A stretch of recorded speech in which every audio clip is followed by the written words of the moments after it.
We know in Washington state that the Attorney General Bob Ferguson will enforce the law against Republicans, but will he enforce the law against Democrats when they're caught breaking it?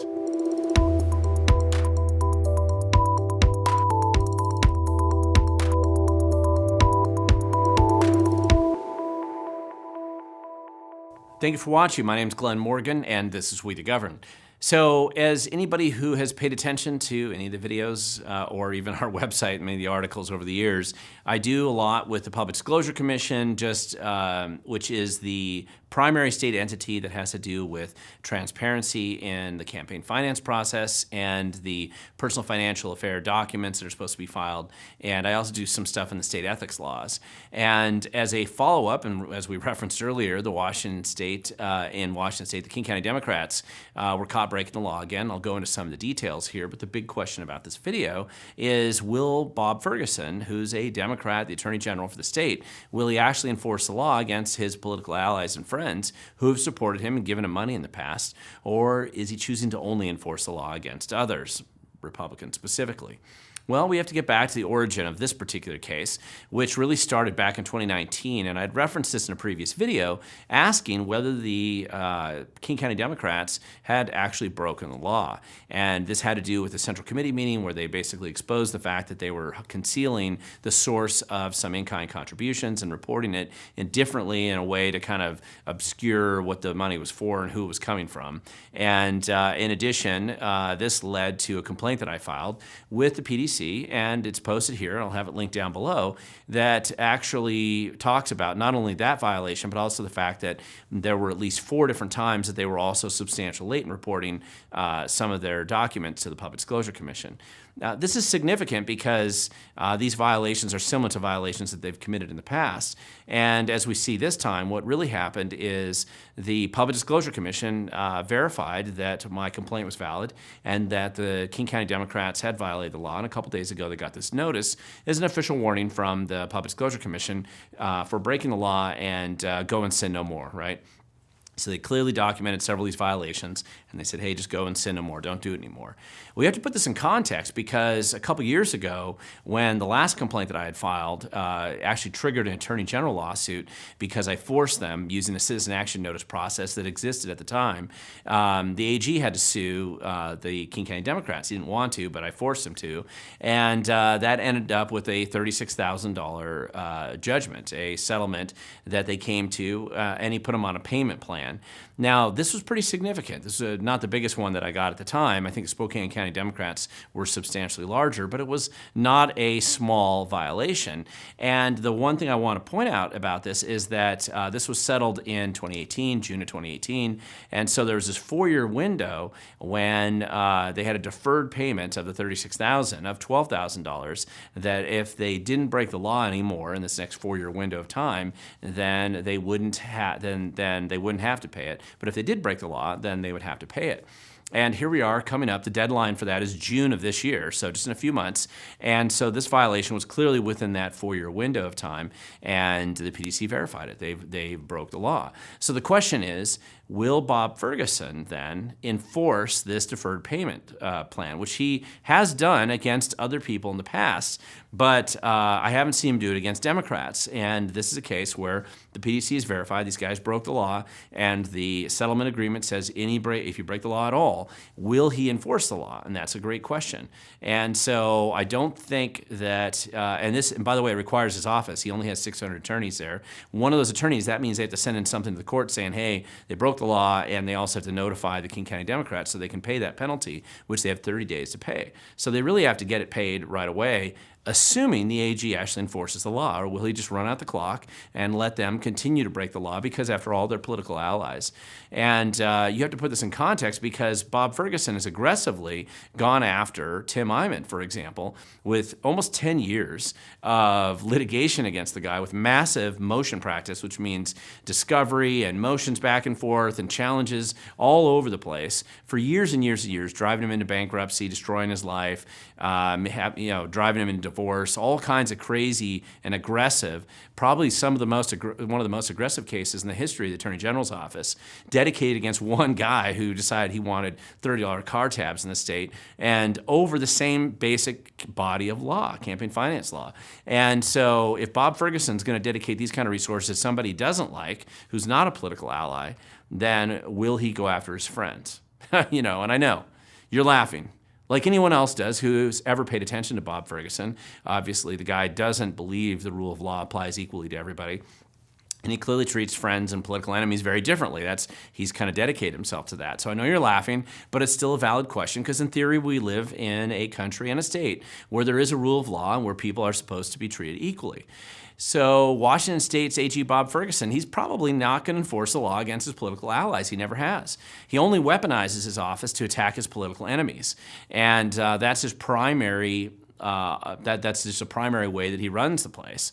And one of the things I'm going to give you is some examples here. He ignored the Chop Chaz succession effort in Seattle in 2020 when leftist activists decided to seize 6 blocks of Seattle and turn it into another country, and secede from the city of Seattle and seize a police station, and all these crazy things that happened up there, including the fact that he never even bothered to investigate the kind of de facto mayor of Chop at the time, who was videoed handing out AR-15s to minors out of the trunk of his car to, quote unquote, protect the Chop Chaz area from the police. Even after 2 black men were killed in that area, Bob Ferguson never did anything to investigate these guys. And remember, Bob Ferguson's the same guy who proposes these very restrictive, hostile Second Amendment bills in theory to get guns off the street. And yet when guns are being handed out willy-nilly on the street, he doesn't care at all. And why? Because this group was largely political allies of him. He certainly didn't want to do anything to actually go after groups that he felt he needed their votes, so he's not going to do anything to them.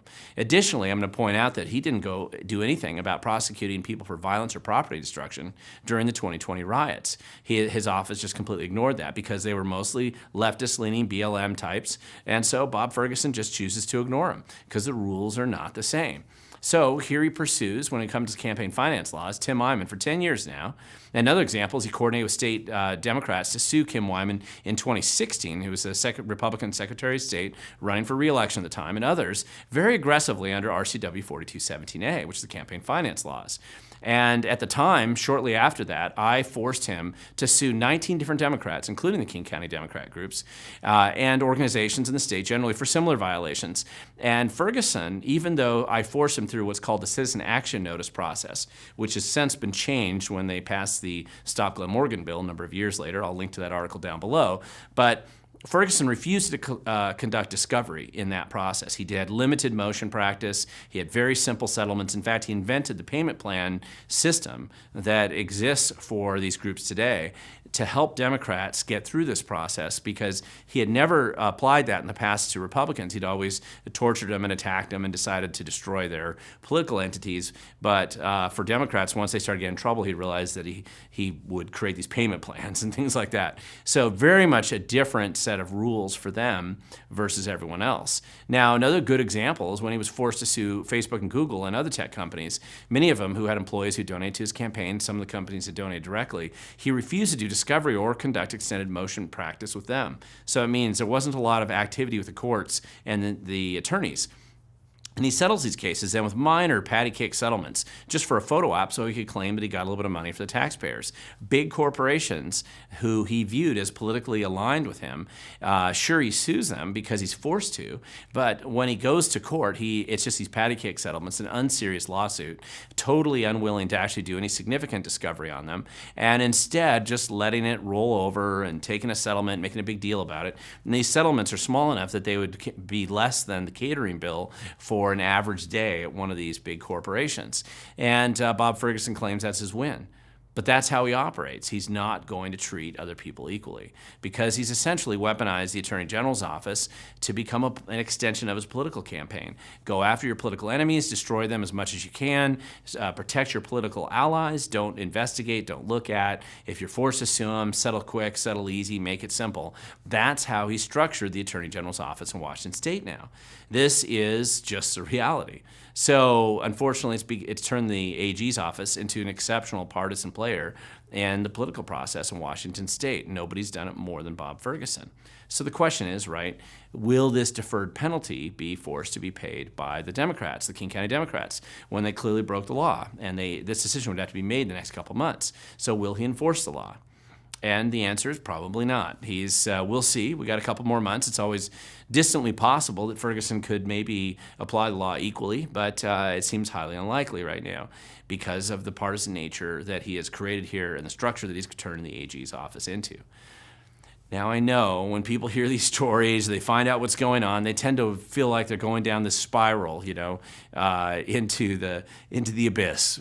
Because after all, once you realize that the system's not as fair as you all once thought it was, right? Or you realize it's just how corrupt it really is, it's very easy for people to go into kind of this despair spiral. And I think that's a huge mistake. I don't think anybody should go down the road or react that way.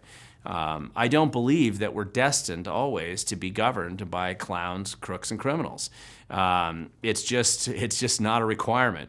As much as you look at some of these goofballs that are in charge right now, Bob Ferguson, Governor Inslee, and all these other goofs in the bureaucracy and the senior political leadership of the state, it's very easy to be depressed because look at how bad these people really are.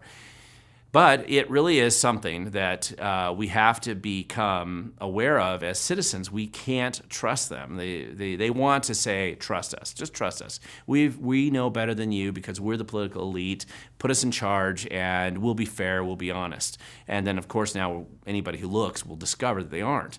And that's the importance of journalism. It used to be the mainstream media did it, but of course they don't. They generally will only do stories if there's a political benefit to the political players involved. And that's a real weakness that we have with the mainstream media. And this is why I support independent media. I mean, we're covering this here at We the Governed, so if you want to learn more about this, you want to support us, feel free to go down below, subscribe to our free email newsletter, subscribe to this channel, share it far and wide. If you want to financially support us, you can do this as well at our website. But the main thing is, help get more people involved out there. Support other independent media sources that are willing to discuss the truth and expose what's going on.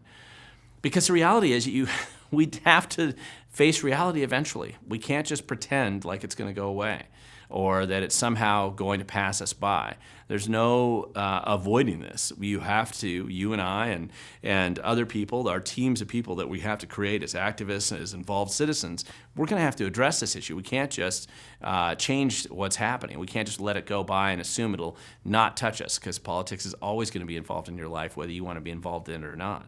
So what's a way to do that? Well, I think putting a spotlight on what's actually happening. Stories like this and many others out there, I think, do a good job starting to expose what's going on. The more people who wake up to the truth about the problems in government, the better off we all are.